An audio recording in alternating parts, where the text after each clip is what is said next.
सरल और धारा प्रवाह हिंदी में भगवद गीता प्रस्तुतकर्ता स्वयं प्रकाश शर्मा। भगवद गीता हिंदुओं के महाकाव्य महाभारत का एक महत्वपूर्ण और अभिन्न अंग है।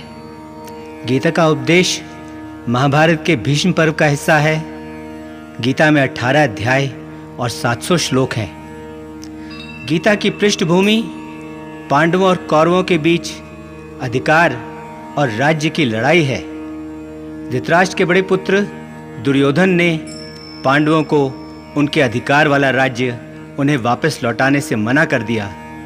पांडवों ने अपना राज्य पाने के लिए बहुत कोशिशें की, कई शांतिपूर्ण प्रयास किए।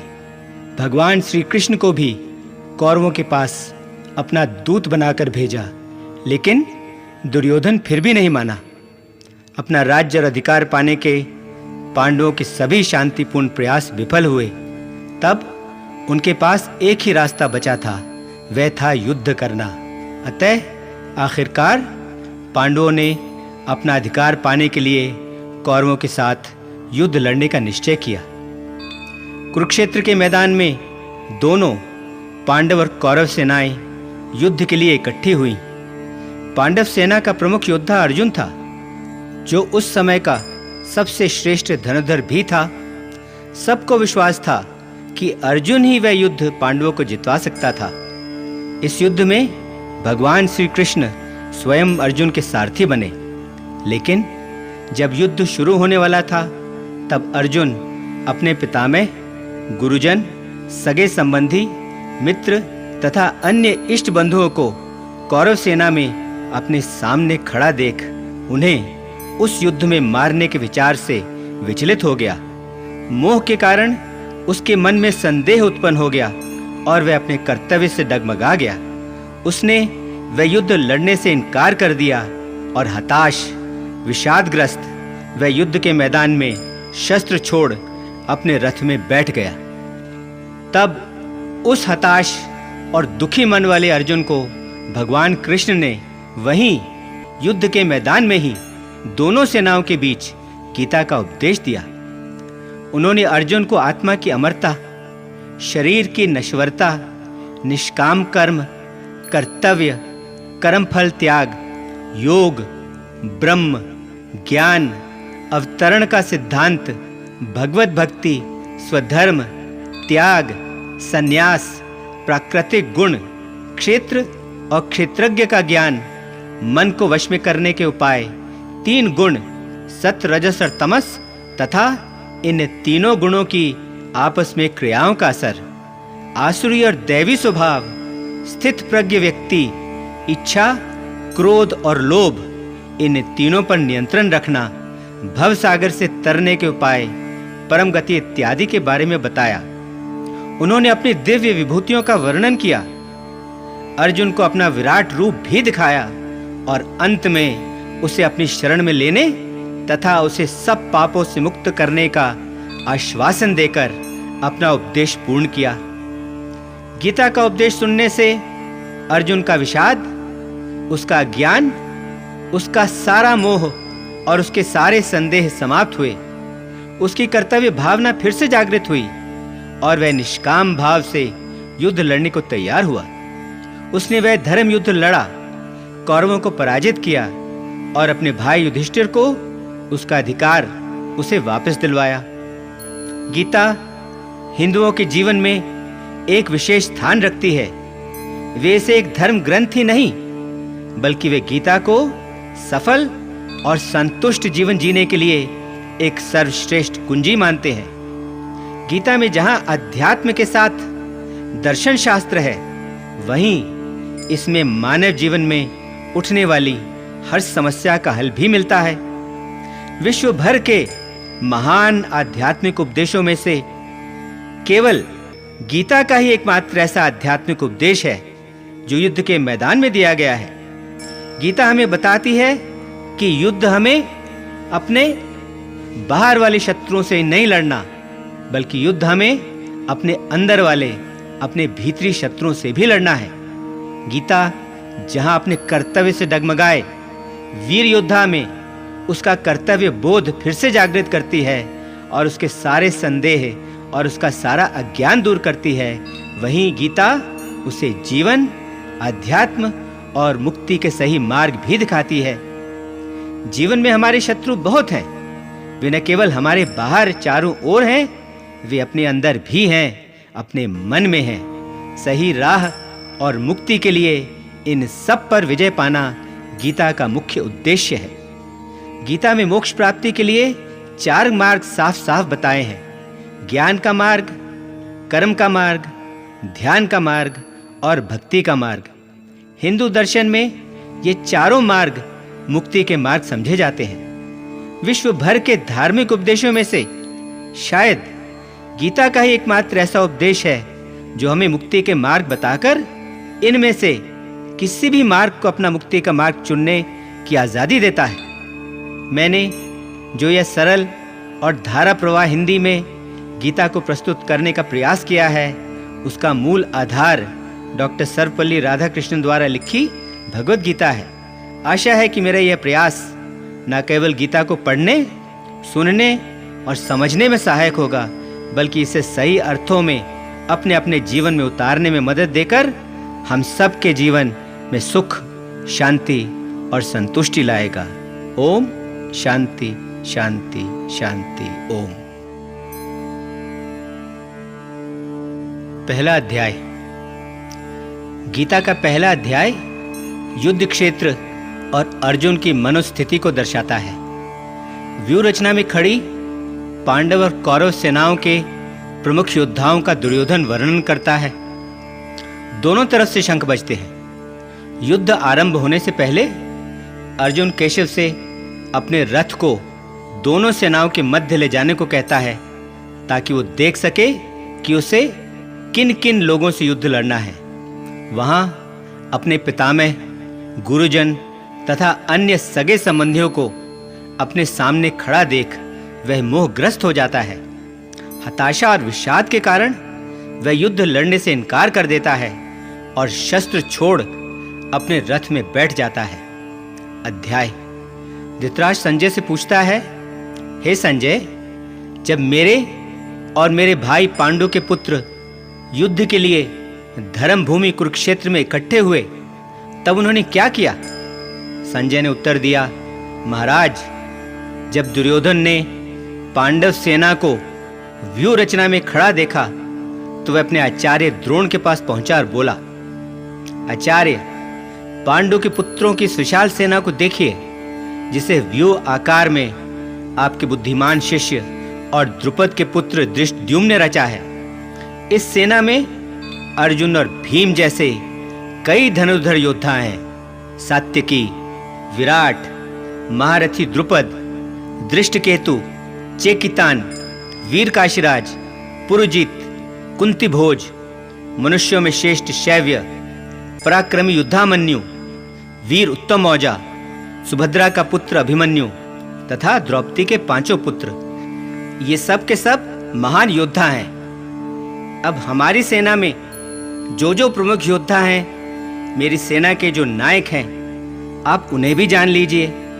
आप स्वयं, पितामह भीष्म, कर्ण, आचार्य कृप, अश्वत्थामा, विकर्ण और सोमदत्त का पुत्र भूरिश्रवा, ये सब के सब हमें युद्ध जितवा सकते हैं। इनके अलावा और भी कई योद्धा हैं जो मेरे लिए अपनी जान तक देने को तैयार हैं। इन सब के पास तरह तरह के शस्त्र हैं और ये सब के सब युद्ध में प्रवीण हैं।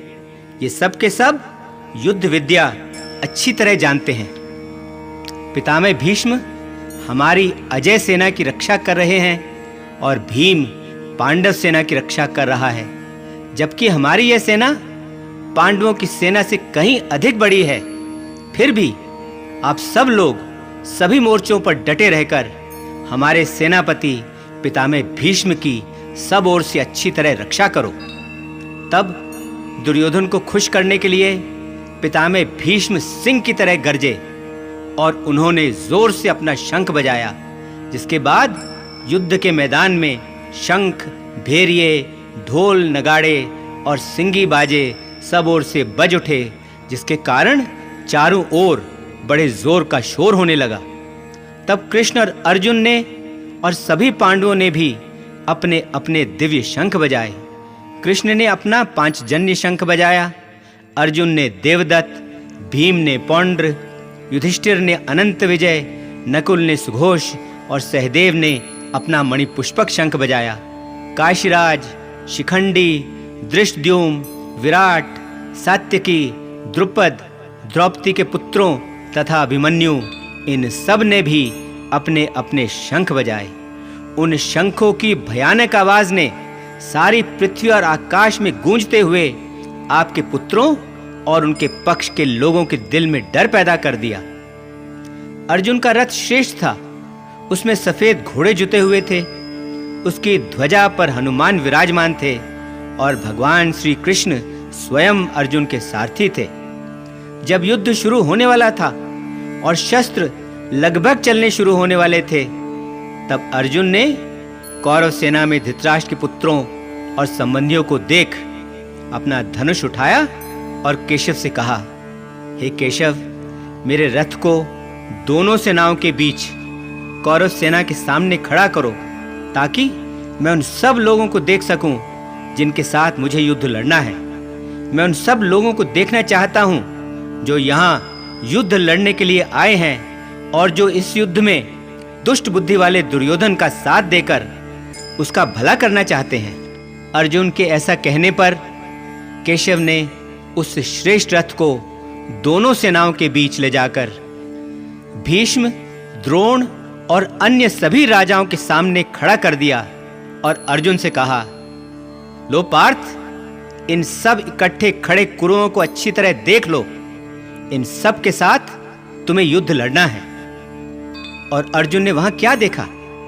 उसने देखा कि दोनों सेनाओं में उसके दादा, गुरु, मामा, भाई, पुत्र, पौत्र, मित्र, श्वशुर और अनेक शुभचिंतक भी खड़े हैं। जब अर्जुन ने इन सब बांधव बंधुओं को युद्ध के लिए अपने सामने तैयार खड़ा देखा तो वो भावुक और कमजोर हो गया और उसने उदास मन से कहा, हे केशव, युद्ध की इच्छा रखने वाले इन मित्रों और संबंधियों को देखकर मेरे अंग ढीले पड़ रहे हैं, मेरा मुंह सूख रहा है और मेरे रोंगटे खड़े हो रहे हैं। मेरा गांडीव धनुष भी मेरे हाथ से फिसल रहा है, मेरी सारी त्वचा जल रही है, मेरा मन चक्कर खा रहा है और मैं खड़ा भी नहीं रह पा रहा हूँ। मुझे तो लक्षण भी उल्टे दिख रहे हैं। मैं इस युद्ध में अपने ही सगे संबंधियों को मारने में कोई भलाई नहीं देख पा रहा हूँ। मुझे न विजय चाहिए, न राज्य और न ही सुख चाहिए। हमें ऐसे राज्य से, ऐसे सुख भोग से, यहाँ तक कि हम जिंदा रहकर भी क्या करेंगे, क्योंकि जिन गुरु, दादा, मामा, पुत्र, पौत्र तथा अन्य संबंधियों के लिए हम राज्य, भोग और सुख चाहते हैं, वे सब तो अपने धन और प्राणों का मोह त्याग कर यहाँ युद्ध में मरने के लिए तैयार खड़े हैं। तीनों लोगों के राज्य के लिए भी मैं इन सबको मारने के लिए तैयार नहीं, फिर पृथ्वी के इस छोटे से राज्य के लिए तो बिल्कुल ही नहीं, चाहे ये सब मुझे ही क्यों न मार डालें। धृतराष्ट्र के इन पुत्रों को मारने से हमें क्या सुख, क्या लाभ मिल सकता है? इन दुष्ट लोगों को मारने से तो हमें पाप ही लगेगा।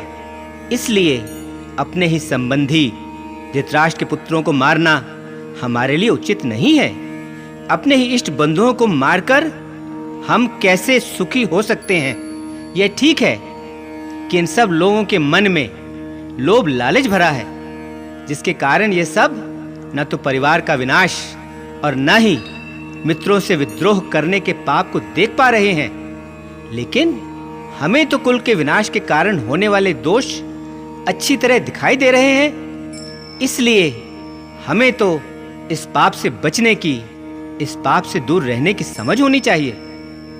कुल का विनाश हो जाने पर पुराने चले आ रहे कुल धर्म और विधान दोनों नष्ट हो जाते हैं और इन दोनों के नष्ट हो जाने से सारे परिवार में अधर्म और पाप फैल जाता है और परिवार में अधर्म और पाप फैल जाने से परिवारों की स्त्रियां भ्रष्ट हो जाती हैं और स्त्रियों के भ्रष्ट हो जाने से वर्ण संकर और अनचाही संतानें उत्पन्न होती हैं, और यह वर्ण संकर और अनचाही संतानें सारे परिवार को और उस परिवार को नष्ट करने वालों को भी नरक में पहुंचा देती है, क्योंकि उनके पूर्वजों की आत्माएं पारंपरिक पिंडदान और जल से वंचित होकर अपने ऊंचे स्थान से गिर पड़ती हैं, और इन दुष्कर्मों के कारण सदा से चले आ रहे जाति धर्म और कुल धर्म दोनों ही नष्ट हो जाते हैं।